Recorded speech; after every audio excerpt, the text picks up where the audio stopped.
Ganap na pong naging isang bagyo ang low pressure na namataan sa silangan ng Kabisayan at Southern Luzon. Pinangalanan po itong tropical depression na si Bagyong Christine na may maximum sustained winds of 55 kilometers per hour near the center at gustiness of up to 70 kilometers per hour.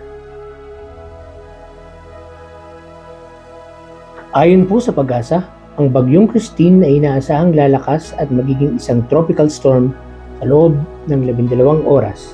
Pwede rin po itong maging severe tropical storm sa Martes ng hapon o gabi at may posibilidad po itong maging isang super typhoon by Thursday afternoon or evening.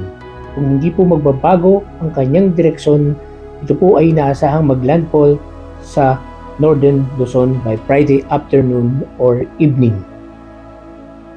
Ang inyo pong nakikita ay imagery courtesy of windy.com na may malinaw na pagtaya ng kinikilos ng mga bagyo na hindi nalalayo sa forecast ng Pag-asa.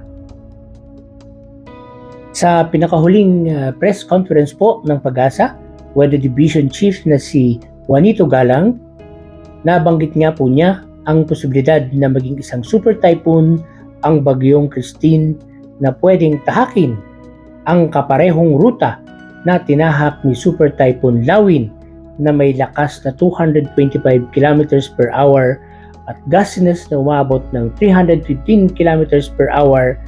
Ito ay noong katulad na panahon ng Oktubre 2016.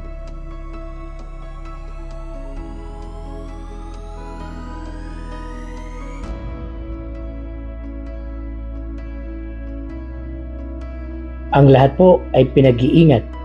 Gawin po ang lahat ng kaukulang paghahanda upang maiwasan ang sakuna na pwedeng idulot ni Bagyong Christine.